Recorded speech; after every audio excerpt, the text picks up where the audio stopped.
Sumba menjadi ladang Injil dengan banyaknya tuaian jiwa-jiwa yang percaya kepada Yesus Kristus. Namun siapa yang menyangka peperangan, perampokan, perdagangan budak, dan praktek poligami adalah tembok besar Injil di wilayah ini.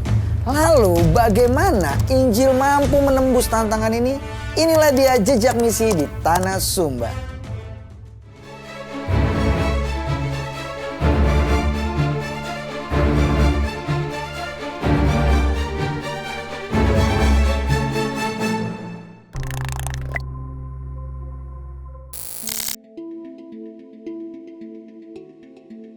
Hingga pertengahan abad ke-19, Pulau Sumba relatif tidak terpengaruh oleh kehadiran Belanda. Mayoritas penduduk asli Sumba menganut agama suku yang dikenal sebagai Marapu. Wilayah ini terbagi ke dalam sejumlah kerajaan dengan struktur sosial yang terdiri dari 3 tingkatan: kaum pembesar, kaum merdeka, dan kaum budak. Secara geografis dan sosial, Pulau Sumba terbagi menjadi 2 wilayah. Sumba Timur yang dikenal sebagai daerah yang kacau dan kurang aman, sementara Sumba Barat yang memiliki kondisi yang lebih baik, stabil, dan damai. Permulaan kekristenan di Pulau Sumba memiliki keterlibatan penting dari Residen Ishak Ezer yang saat itu menjabat sebagai Keresidenan Timur bersama dengan Raja Sawu. Ezer mengatur program-program transmigrasi sejumlah orang Sawu dari Pulau Sawu atau Sabu yang telah menjadi Kristen untuk menetap di Pulau Sumba. Mereka kemudian tinggal di wilayah Kambaniru dan wilayah Melolo. Ezer berharap bahwa kehadiran komunitas Kristen dari Sawu dapat membantu mengurangi konflik, perampokan, dan praktek perbudakan yang marak terjadi di Sumba. Pada tahun 1866, pemerintah Hindia Belanda menempatkan seorang kontrolir di Sumba Timur. Namun, kontrolir tersebut tidak diperbolehkan mencampuri urusan internal masyarakat setempat. Akibatnya, konflik bersenjata dan perdagangan budak terus berlangsung tanpa terkendali.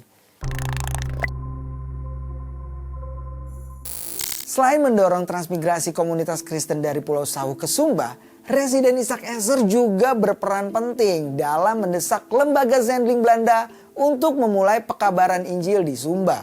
Pada tahun 1981, lembaga misi NGZV merespon pemerintahan tersebut dengan mengutus seorang Zendling bernama J.J. van Alpen. Alpen memulai pelayanan di Melolo, wilayah tempat komunitas Kristen asal Sawu bermukim. Ia memiliki harapan besar terhadap Melolo dapat menjadi pusat misi untuk menjangkau masyarakat asli Sumba dengan Injil.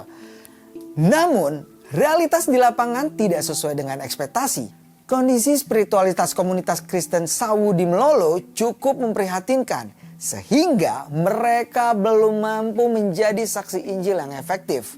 Selain itu, masyarakat Sumba asli menolak Injil karena adanya permusuhan dengan orang-orang Sawu. Kondisi ini membuat misi NGZV menghadapi tantangan yang sangat besar. Selama lebih dari 2 dekade, upaya para misionaris terbatas pada pembinaan jemaat Kristen Sawu yang sudah ada, sambil menjalin hubungan dengan masyarakat Sumba.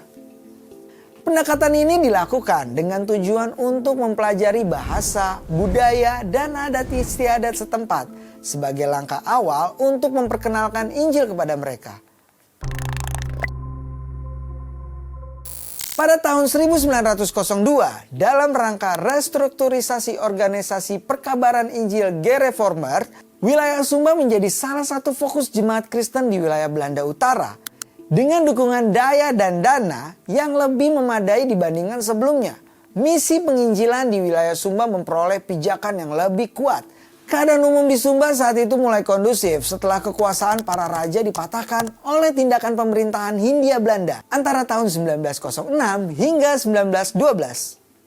Pada tanggal 30 September 1907, pos Zendling pertama untuk menjangkau orang-orang Sumba asli resmi dibuka setelah melalui tantangan yang sangat berat, termasuk 2 kali peristiwa pembakaran di rumah Zendling.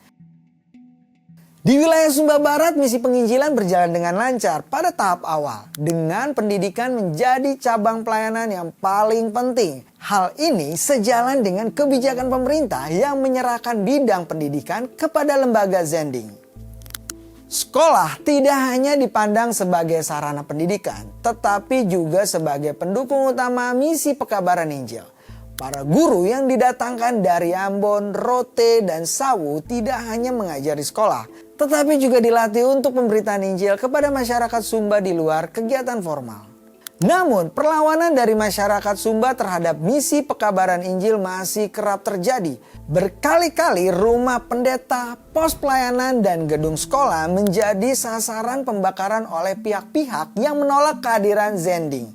Meski demikian, pada tahun 1915, misi Zending mencatat keberhasilan dengan dibaptisnya orang-orang Sumba pertama. Sebelumnya, pada tahun 1890-an sudah ada 1 hingga 2 orang Sumba yang dibaptis. Tetapi mereka tinggal di lingkungan komunitas Sawu. Zending Gereformer berupaya membangun gereja mandiri di Sumba. Meskipun prosesnya lebih lambat. Jemaat Kambaniru yang terdiri dari komunitas Kristen Sawu dinyatakan mandiri pada tahun 1916 dengan penabisan penatua dan diaken. Hanya saja Kambaniru adalah jemaat orang Sawu. Namun jemaat Sumba asli baru mencapai kemandirian pada tahun 1937 dengan jumlah orang Kristen sekitar 4.000 jiwa. Tantangan utamanya adalah poligami yang menghambat pengangkatan anggota majelis. Poligami sendiri banyak ditemukan di kalangan orang kaya. Zending setuju untuk membaptis orang yang hidup berpoligami meskipun mereka tidak boleh menjadi majelis. Tetapi orang yang sudah dibaptis tidak boleh menambah jumlah istrinya. Untuk mendukung pelayanan misi di tanah Sumba, maka pendidikan guru didirikan di Payeti di 1914 yang kemudian diikuti pendiri sekolah teologi di Karuni pada tahun 1924. Selain itu, Zending juga memprioritaskan penerjemahan Alkitab bagi orang Sumba. Oleh karena itu, Zending Deka Wielenga memulai langkah tersebut pada tahun 1904 yang dilanjutkan oleh ahli bahasa L. Onfli pada tahun 1926 hingga 1955. Upaya tersebut membuahkan hasil. Lembaga Alkitab Indonesia kemudian menerbitkan perjanjian baru dalam bahasa Kambera atau Sumba Timur di tahun 1961 dan terjemahan baru bahasa Wewewa Sumba Barat di tahun 1970. Tokoh lokal seperti Umbu Hakapita turut berkontribusi di dalamnya. Seperti di daerah lainnya, Perang Dunia II turut mempercepat proses menuju kemandirian gereja di Sumba.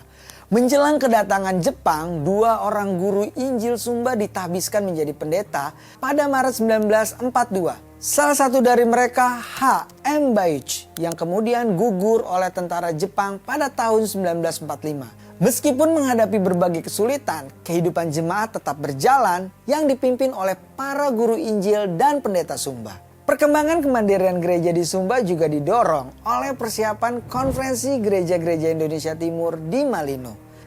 Jemaat-jemaat Sumba diundang untuk turut berpartisipasi atas inisiatif seorang pendeta Zending. Maka jemaat Payeti mengajak jemaat lainnya untuk berkumpul membahas hal tersebut. Perkumpulan atau pertemuan ini kemudian menjadi hari berdirinya Sinode Gereja Kristen Sumba atau GKS pada tanggal 15 Januari 1947. GKS yang telah mandiri melanjutkan kerjasama dengan Zending Gereformer Kerken. Selama 10 tahun, peran pendeta Zending berubah dari pemimpin menjadi penasehat. Di tahun 1997, anggota GKS berjumlah kurang lebih dari 180.000 jiwa atau hampir 40% dari seluruh penduduk Sumba.